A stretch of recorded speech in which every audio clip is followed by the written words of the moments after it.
Well, you know what, Jay? I think the good part of this, there's lots of ways you can look at the start of the season, the first 3 games we played. And, for the most part, I think we've done some good things. And we've got to take a lot of things into consideration. You come in after a tough overtime loss on Saturday, you get a day off on Sunday, you come in on Monday, and it could be doom and gloom. And they know it's a bit of a work day. And you know what? We tried to stress the positives in the fact that, we're sitting with an .833 winning percentage, which is tied for third in the whole league. We got a winning record. Our power play's operating very efficiently.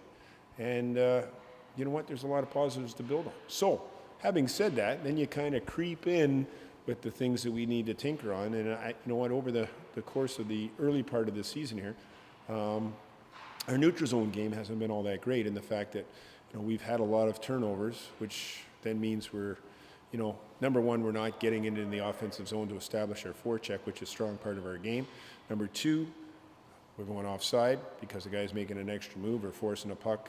And then number three, you're chasing because you've turned the puck over to the opposition, they're skating the other way, and now you've gotten 3/4 of the length of the ice, and now you got to turn around and go back, get the puck back, and again, work that 200 feet down the other end of the ice. So we kind of worked and stressed on that for the upcoming games, Jay, and you know what? It plays into the fact that we've got Texas twice, the team that capitalizes on the transition game and turnovers, and we don't want to play those 6-5 games. We don't want to play the 5-4 games. We want to play the 2-1 games. We want to play the 2-0 games. That's where we want to be. So we'll keep working at it. We've got a good couple of days of practice here, and then, like you said, we'll get ready for a great weekend. Is it nice to keep things, now that you're going on the road for 5 straight games, is it an opportunity just to kind of keep things simple, get down to basics, and instead of overstressing on some of those little minute points? Well, I know the guys like to get on the road, and sometimes it's easier to play on the road because you don't feel like you have to put on a show for the hometown crowd, and you can kind of relax and just play your game. I didn't realize it was 5 games in a row. I only looked till Friday, and I know we're in Texas. I know we're in Texas on Saturday. You and I have plans in Texas. But you know what? I think it's good for the guys. And it's nice to get a little bit of a road trip like this early in the season. And gets the guys out, little bonding. They go restaurants together, play some games, hopefully string together some wins, and everybody comes back feeling great about themselves. And then final question for you. I mean, you talk about, getting things out early in the season. You got a 3-game and 3-day scenario this weekend. I'm sure that'll play a factor in terms of the work needed, the effort needed, the physical mentality needed, and the discipline needed to play 3 games in a row, Friday, Saturday, Sunday.